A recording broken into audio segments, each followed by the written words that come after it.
இறந்து போன மாணவி விஷயத்துல நடந்தது எல்லாமே உண்மை. அதனால இவங்க பதவி கூட போயிடுச்சு. அந்த பதவியில இப்ப தற்காலிக தலைவரா ஸ்னேகா இருக்கிறாங்க. அவங்க 2 பேருக்கும் ஆரம்பத்துல இருந்தே பிடிச்சுக்காது. அது மட்டும் இல்ல, குடும்பத்துல ஏகப்பட்ட பிரச்சனை. ஏன் சொத்தை பிரிச்சு குடும்பம் 2 ஆகுற வரைக்கும் பிரச்சனை பெருசாயிடுச்சு வரானா. அதெல்லாம் இல்லன்னு இவங்களால மறுக்கவே முடியாது. ஹலோ, தேவையில்லாம எங்க பர்சனலை பத்தி பேசிட்டு இருக்கீங்க சார். உங்க மூத்த மருமக உங்க இளைய மருமகளை கொல்ல பாத்துருக்காங்க. அந்த கேஸ் சாட்சியோட இப்ப கோர்ட்டுக்கு வந்திருக்கு. இதுக்கப்புறம் என்ன பர்சனல்?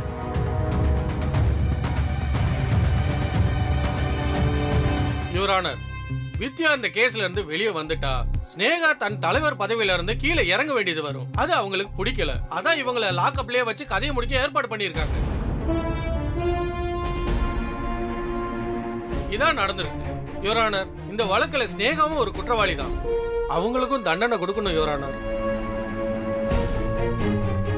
கைதியா இருந்தாலும் அவங்க உயிருக்கும் எந்த தீங்கும் வந்துடக்கூடாது இல்ல.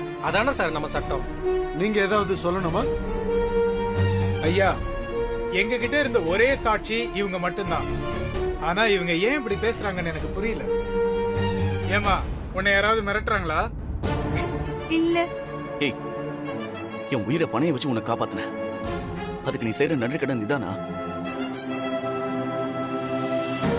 இப்ப மட்டும் நீ உண்மையை சொல்லல, அப்புறம் என்ன நடக்கும்னு எனக்கு தெரியாது. யுவர் ஆனர், பாருங்க உங்க முன்னாடி இவங்களை எப்படி மிரட்டுறாரு. தம்பி, இது என்ன கோர்ட்டு நினைச்சீங்களா இல்ல வேற எதுவும் இடம் நினைச்சீங்களா? ஏன் முன்னாடியே சவுண்ட் விடுறீங்க? நீங்களும் உங்க ஒய்ஃப் கூட ஜெயிலுக்கு போகணுமா? நீங்க செய்யற தப்புக்கு என்ன தண்டனைன்னு தெரியுமா? தப்பே செய்யாத என் பொண்டாட்டியை எல்லாரும் சேர்ந்து குற்றவாளி ஆக்கும் போது நான் மட்டும் எப்படி வேடிக்கை பார்த்துட்டு இருக்கிறது? தப்பு செய்யலன்னு எப்படி சொல்றீங்க? உங்ககிட்ட என்ன ஆதாரம் இருக்கு?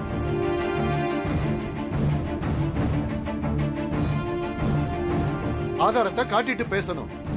இப்படி எல்லாம் சத்தம் போட்டுட்டு இருக்க கூடாது.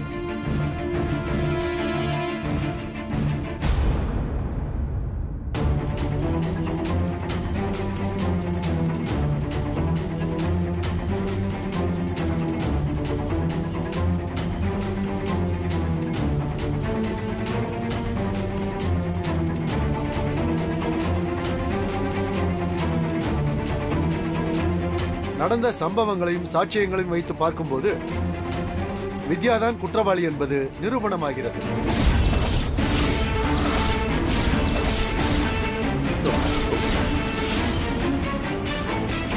அனைத்து ஆதாரங்களும் அவருக்கு எதிராக இருக்கிறது. அதனால் குற்றவாளி வித்யாவிற்கு அதிகபட்ச தண்டனையாக ஐபிசி செக்ஷன் 302 படி ஆயுள் தண்டனை விதித்து இந்த நீதிமன்றம் தீர்ப்பளிக்கிறது.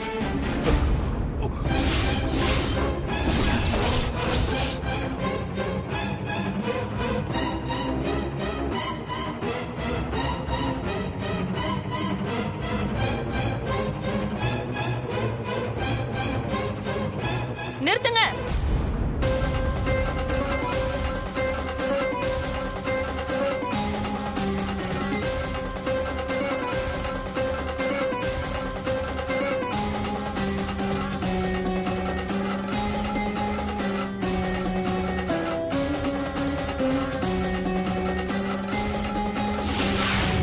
இவ உயிரோட இருக்காளா?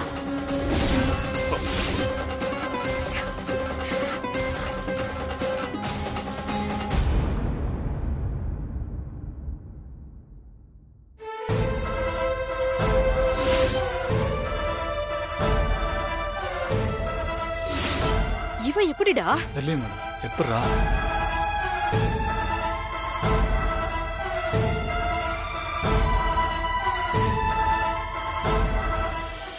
யார் இந்த பொண்ணு? யார கொலை பண்ணதா என் மருமக குற்றவாளின்னு நீங்க தீர்ப்பு சொன்னீங்களோ அந்த பொண்ணு.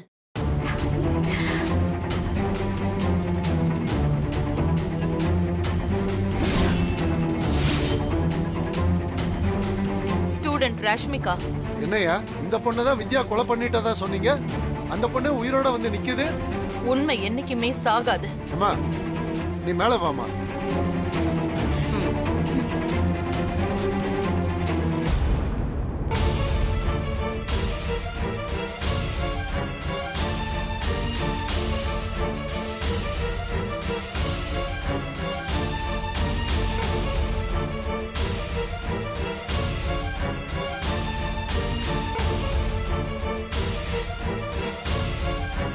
வணக்கம். வணக்கம்.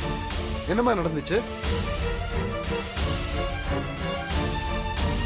யார் இந்த பொண்ணு? இவ வித்யாவோட காலேஜ்ல தான் படிக்கிறா. இவளை வச்சுதான் வித்யாவை நம்ம காலி பண்ண போறோம்.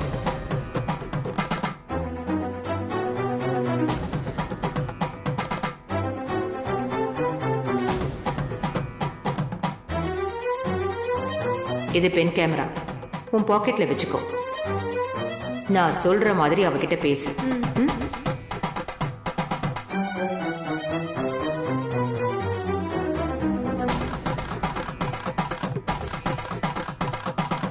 இந்த வீடியோ வச்சு நாம என்ன பண்ண போறோம்? இந்த பொண்ணு பேசினதுக்கு அவ நியாயமா தானே பதில் சொல்லியிருக்கா? அவன் நியாயமா தான் பேசுவா. நாம தான் அதை அநியாயமா மாத்தணும்.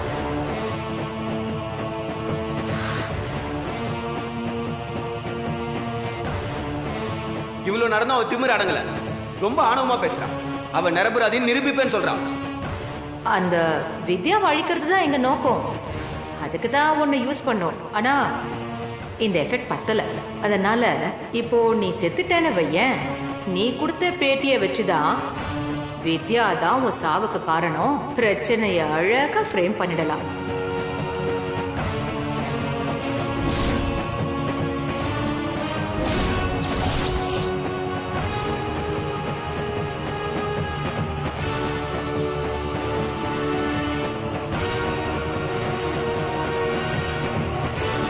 என்னை கத்தியால குத்துனாங்க.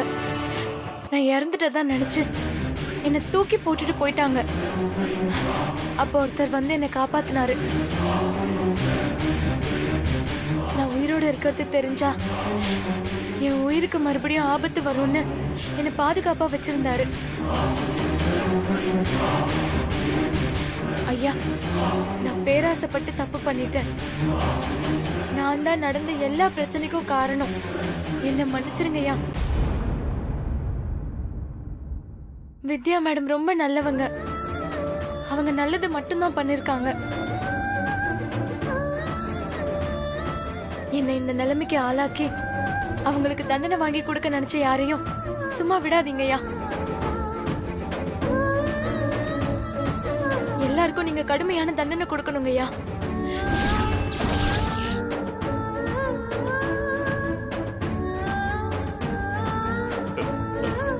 அப்போ கிடைச்சதா சொன்ன டெட் பாடி? அது வேற பொண்ணோட டெட் பாடி. அந்த உடம்புல முகம் சரியா தெரியாததுனால அது இந்த பொண்ணுன்னு கன்ஃபார்ம் பண்ணிருக்காங்க. அந்த பொண்ணு வீட்ல இருந்து கிடைச்ச கத்தியில இருந்த ரத்த சாம்பிள் அந்த பாடியோட மேட்ச் ஆகுதுன்னு சொன்னது எல்லாம் பணம். அந்த சகுந்தலா பணத்தை கொடுத்து ரிப்போர்ட் கூட ஃபேக்கா ரெடி பண்ணிருக்காங்க. என்னையா வேலை பாக்குறீங்க?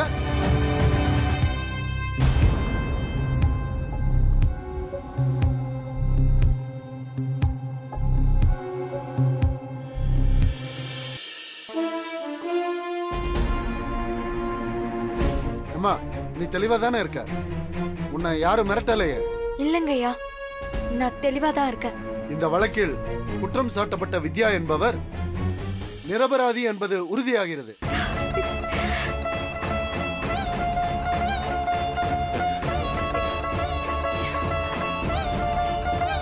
எனவே உண்மையான குற்றவாளி சகுந்தலா மற்றும் அவரது கூட்டாளிகள் அத்தனை பேரையும் உடனடியாக கைது செய்து நீதிமன்றத்தில் ஆஜர்படுத்தும்படி காவல்துறைக்கு இந்த நீதிமன்றம் உத்தரவிடுகிறது.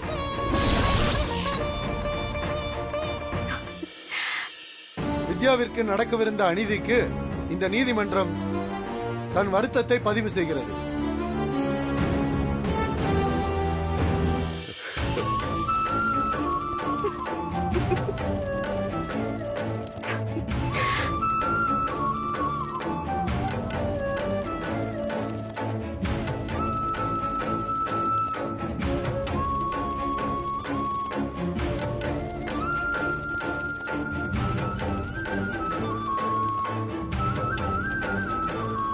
எப்படியோமா கடைசி நேரத்துல வந்து காப்பாத்திட்டான்.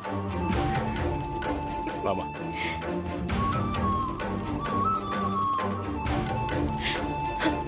என்ன மன்னிச்சிருங்க மேடம்.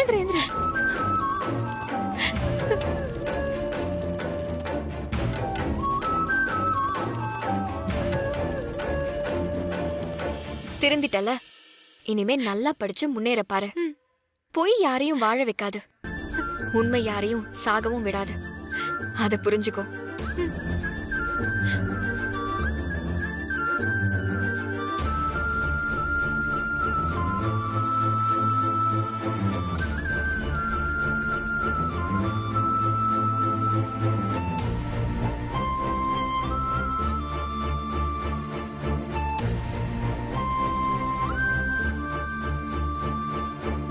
இது என் கடமை.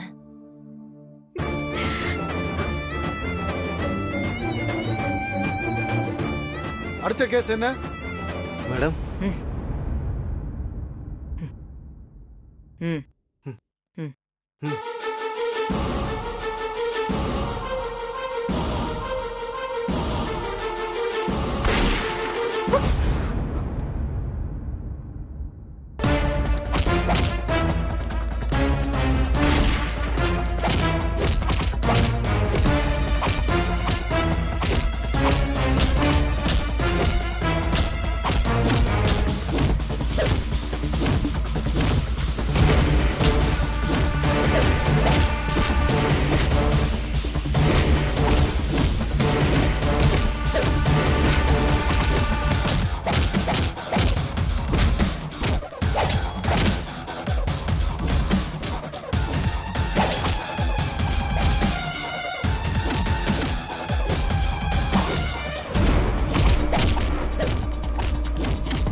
சஞ்சய், உனக்கு ஒன்றும் ஆகல. வித்யா, வித்யா, ஒன்றும் ஆகலையே. சஞ்சய், உங்களுக்கு ஒன்றும் ஆகலையே? இல்லத்த, உங்களுக்கு எதுவும் ஆகலையே. இல்ல, இதெல்லாம் அந்த சகுந்தலாவோட வேலை. அவ எங்க போனாலும் விடக்கூடாது. அவளை அரெஸ்ட் பண்ணி நிரந்தரமா உள்ள தள்ளணும். கண்டிப்பா அரெஸ்ட் பண்ணிடுவோம் மேடம். நீங்க சேஃபா வீட்டுக்கு போங்க. ஆ, வாங்க போலாம். வாங்க போலாம். வாங்க. ஆ சரி, வா வேதா. வாங்கம்மா. வா வித்யா.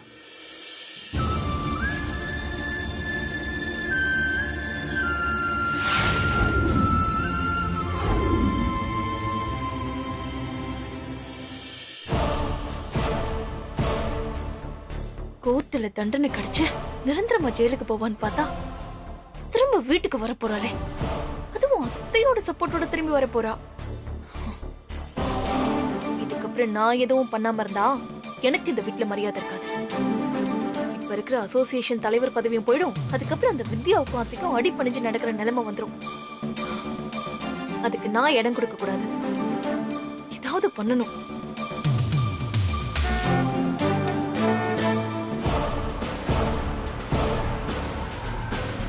எல்லாரும் வந்துட்டாங்க.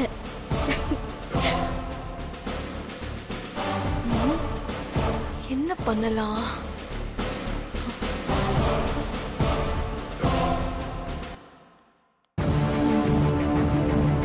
அதுதான் ஒரே வழி.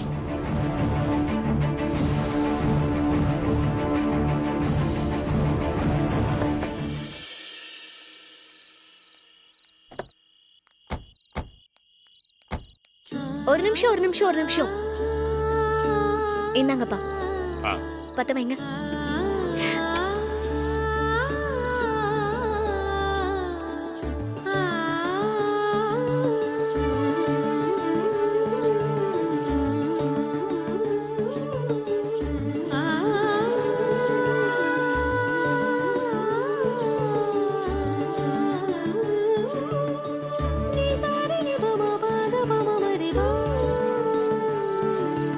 போமா, போ. வா.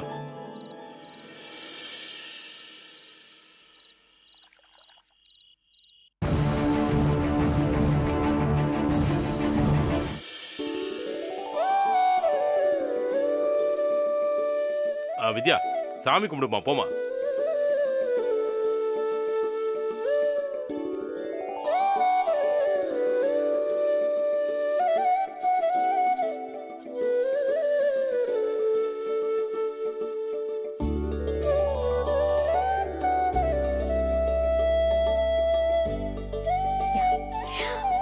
வித்யா அண்ணி, நேர்ல வந்து உங்களை பார்க்கலன்னு வருத்தப்பட்டீங்களா? அதெல்லாம் ஒண்ணும் இல்ல மானசா. உங்களை நினைச்சு நான் ரொம்ப ஃபீல் பண்ணேன். ஆனா கண்டிப்பா நீங்க வெளியில வந்துருவீங்கன்னு எனக்கு நம்பிக்கை இருந்துச்சு. எனக்கு ரொம்ப சந்தோஷமா இருக்கு. உங்களை தப்பா பேசின எல்லாருக்கும் இந்த தீர்ப்பு ஒரு பாடத்தை கத்து கொடுத்துருக்கோம். இனி நீங்க அசோசியேஷன்ல மெம்பரா இருக்கிறத யாராலையும் தடுக்க முடியாது.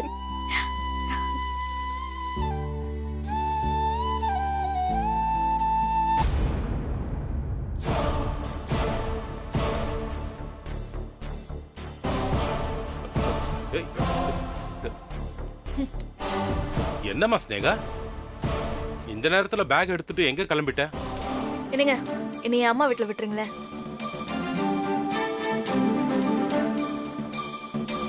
அம்மா வீட்டுக்கா? எதுக்குமா? ஏங்க, உங்ககிட்ட தான் கேக்குறேன். கொண்டு போய் விடுறீங்களா இல்ல நானே கேப் புக் பண்ணி போவா? என்னாச்சு உனக்கு? ஏன் திடீர்னு அம்மா வீட்டுக்கு போறேன்னு கிளம்புற? உங்க வீட்டுல ஏதாவது பிரச்சனையா? அத்தை கால் பண்ணாங்களா? அவங்களுக்கு உடம்பு எதுவும் சரியில்லையா? அங்க எல்லாரும் நல்லா தான் இருக்காங்க.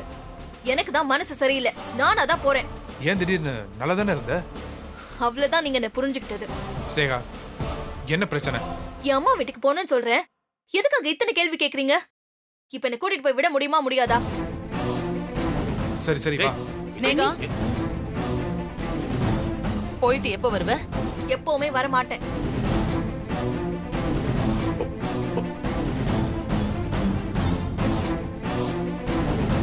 நிரந்தரமா அங்கேயே இருக்க போறேன். ஸ்னேகா, என்னம்மா பேசுற? விஜய், என்னடா இதெல்லாம்? எனக்கு ஒன்றும் புரியலப்பா. ஏன் ஸ்னேகா இப்படி பேசுற?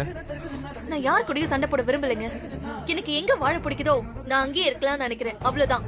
அப்ப என் கூட வாழ பிடிக்கலன்னு சொல்றியா? நீ என்னை விட்டு போறேன்னு சொல்றியா? ஏ, நான் என் அம்மா வீட்டுல இருந்தா நீங்க என்ன அங்க வந்து பார்க்க மாட்டீங்களா?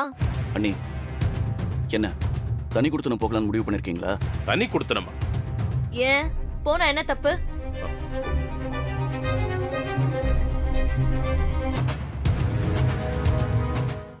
உங்க தம்பிக்கு புரியுது, உங்களுக்கு புரியலையேங்க. இப்போ என்ன நடந்து போச்சுன்னு நீ தனி கொடுத்தனம் போறேன்னு சொல்ற? இனி என்னத்த நடக்கணும்? என்ன பேச வைக்காதீங்க. நான் பிரச்சனை இல்லாம ஒதுங்கி போகணும்னு நினைக்கிறேன். அத முடிவு பண்ணிட்டீங்கல்ல, என்ன பிரச்சனைன்னு சொல்லுங்க, அத்தை தீர்த்து வைப்பாங்க. என் பிரச்சனையே நீதான்னு சொன்னா உன்னை அத்தை இந்த வீட்டை விட்டு அனுப்பிடுவாங்களா?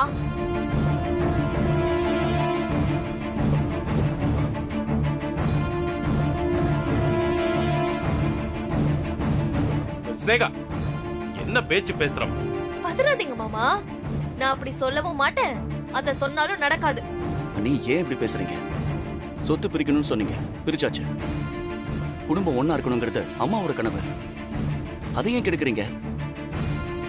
இப்ப எங்களால உங்களுக்கு என்ன பிரச்சனை? எல்லாமே பிரச்சனை தான். இதெல்லாம் இனிமே அதிகமாகுமோன்னு தான் தோணுது. அதான் கிளம்பலான்னு சொல்றேன். எதுவா இருந்தாலும் நேரடியா சொல்லு, சுத்தி வளைச்சு பேசாத. உங்க சின்ன மருமக என் புருஷனை எல்லாரும் முன்னாடி கை நீட்டி அடிச்சா அதுக்கு நீங்க எல்லாம் கோவப்பட்டீங்க. அப்ப எனக்கு என்னமோ அது ஆறுதலா இருந்துச்சு. ஆனா இப்போ அது எல்லாத்தையும் மறந்துட்டு எல்லாரும் இப்படி ஒண்ணு சேர்ந்துட்டீங்களே. இப்படி ஒரு பிரச்சனையில அவ மாட்டிட்டு இருக்கும் போது நான் கை கட்டி வேடிக்கை பார்க்கணுமா? உனக்கு ஒரு பிரச்சனைனாலும் நான் இந்த மாதிரி தான் வந்து நிப்பேன். அவளை நான் காப்பாத்தினதுனால அவளை நான் மன்னிச்சிட்டதா அர்த்தம் இல்ல. அது உங்க விருப்பம் அத்தை. அதை தடுக்கிற உரிமை எனக்கு கிடையாது. ஆனா என்னால எதையுமே மறக்க முடியாது.